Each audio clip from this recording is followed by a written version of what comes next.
पुरावे कुठेही सादर करू नये यासाठी मला दबाव टाकण्यात आला, धमक्या देण्यात आल्या. आणि मग त्यानंतर मग मी कुठेतरी त्या धमक्यांना घाबरून शांत बसलो होतो. पुरावे म्हणजे चित्रपटाचं ॲग्रीमेंट होतं प्रोडक्शन हाऊसच्या लेटरवरती. त्यानंतर चित्रपट मेकिंगच्या वेळेस जेवढे पण पोस्टर असतात, व्हिडिओज असतात, मेकिंगचे फोटो व्हिडिओ सर्व काही पुरावे आमच्याकडे आहेत. आणि जेव्हा तो चित्रपट होतो तेव्हा अचानक आपलं त्या पोस्टरमधनं त्या सगळ्या क्रेडिटमधनं नाव गायब होतं. आणि ना त्याला काही कारण असतं, ना काय असतं, ना काहीच नसतं. फक्त एक चर्चा असते की फोकस लिहिण्यासाठी माझं नाव गेलं खरं सांगायला गेलं तर. आणि त्यानंतर मला जे माझ्याकडे पुरावे होते ते पुरावे कुठेही सादर करू नये यासाठी मला दबाव टाकण्यात आला, धमक्या देण्यात आल्या. आणि मग त्यानंतर मग मी कुठेतरी त्या धमक्यांना घाबरून शांत बसलो होतो. पण हळूहळू काही लोकांना सपोर्ट भेटला. त्यानंतर कुठे थोडं न्यायासाठी मी पुढे आलो, पण कुठे न्याय भेटत नव्हता. आणि मे बी आज या सर्वांमार्फत मला न्याय भेटेल अशी अपेक्षा आहे. सांगा काय पुरावे म्हणजे चित्रपटाचं ॲग्रीमेंट होतं प्रोडक्शन हाऊसच्या लेटरवरती. त्यानंतर चित्रपट मेकिंगच्या वेळेस जेवढे पण पोस्टर असतात, व्हिडिओज असतात, मेकिंगचे फोटो व्हिडिओ सर्व काही पुरावे आमच्याकडे आहेत. त्यानंतर जेव्हा चित्रपटाचं पोस्टर लॉन्च झालं ते याच पत्रकार परिषदेमध्ये झालं होतं. आणि जवळपास त्याचेही खूप पेपर आउट बातम्या आहेत, व्हिडिओज आहेत. त्याच्यानंतर आम्ही चित्रपट झाल्यानंतर एक मोशन पोस्टर काढला होता. तो मोशन पोस्टर कितीतरी सोशल मीडियाच्या प्लॅटफॉर्मवरती आहे, जसे की राजश्री मराठी वगैरे अशा मोठमोठ्या प्लॅटफॉर्मवरती तो व्हिडिओ तुम्हाला पाहायला भेटेल, ज्याच्यामध्ये दिग्दर्शक म्हणून मी आहे. त्यानंतर चित्रपट झाल्यानंतर परत एक प्रेस कॉन्फरन्स झाली होती, जी की चित्रपटाच्या शेवटच्या दिवशी नंदमहाल येथे झाली होती. बट जेव्हा तिथे त्यांच्या डोक्यामध्ये काय चाललं काय माहित नाही. त्यानंतर ते सर्व पुरावे त्यांच्या लॅपटॉपमध्ये, प्रोडक्शन हाऊसच्या लॅपटॉपमध्ये जे माझ्या बाबतीतले जे पण पुरावे होते, मेकिंगचे फोटोज व्हिडिओज, ते सर्व काही डिलीट झाले. बट त्याचा काही बॅकअप होता माझ्याकडे, जे की मोबाईलमध्ये कुणीतरी काढले, ते मला सेंड केले होते. ते सर्व फोटो व्हिडिओज किंवा वेगवेगळ्या सेलिब्रिटी लोकांच्या बाईट्स जे की चित्रपट बनताना झाल्या होत्या, त्या बाईट्स देखील माझ्याकडे आहेत. पण मला हे पुरावे पुढे दाखवू नये यासाठी धमकी देण्यात आली होती.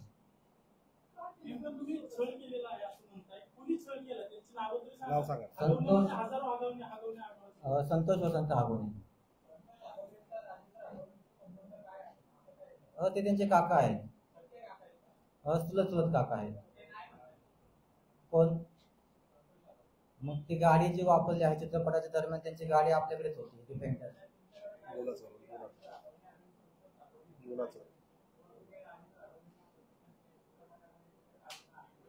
हो, ते आले होते ना भूकंपच्या वेळी, ते पूजा करायला स्वतः आले होते.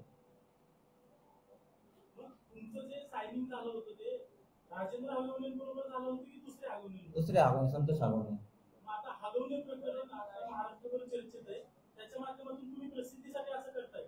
प्रसिद्धी म्हणजे न्याय मिळवण्यासाठी, प्रसिद्धी तर नाहीच वाचलं.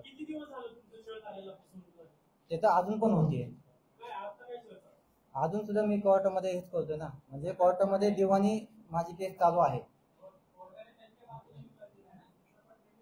नाही, निकाल चित्रपट रिलीज झाला, पण तो कोणत्या बेसिसवर झाला, कोर्टामध्ये कोणता पुरावा ग्राह्य धरला गेला, तो एकदा तुम्ही स्टॅम्प पेपर त्यांचा पाहू शकता.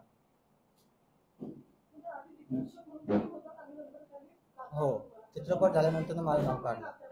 तेच बहुतेक आता जो तुम्ही शब्द वापरला प्रसिद्धी, कारण त्यांना पहिल्यापासून फोकस आवडत होता. आणि जसं की चित्रपट चांगला झाला, लोकांना चर्चेमध्ये आलो, आणि चर्चेमध्ये आल्यानंतर एक 2 कलाकार चित्रपटाचे बिग बॉसला गेले ॲट अ टाइम.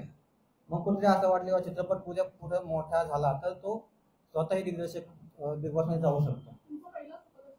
हो, ॲज अ दिग्दर्शक म्हणून पाहिला होता. त्याला धमकी नाही म्हणू शकत, फक्त एक दाखवणं, जेणेकरून ते गाडीच्या याच्यामध्ये ते दाखवले होते. पण तेव्हा आमचा काही वाद नव्हता. फक्त त्यांचे मामा ATS मध्ये अधिकारी आहेत, मला एवढं त्यांनी सांगितलं. ATS मध्ये मामा आहेत, त्यांचं नाव काहीतरी बाप्पू, काहीतरी नाव म्हणायचे ते, बाप्पू.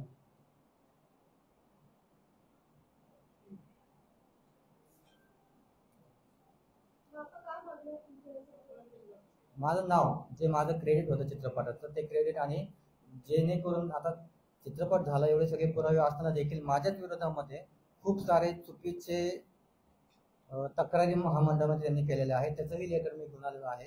त्याच्यामध्ये सरळ लिहिले की हा व्यक्ती, याला आम्ही चित्रपटाला घेतलाच नाहीये, हे जेवढे पण पोस्टर आहेत ते फेक आहेत, आणि तो ह्या चित्रपटाला एडिटिंग करून ते पोस्टर सगळीकडे व्हायरल करतोय आणि आम्हाला शिवीगाळ करतोय, ब्लॅकमेल करतोय.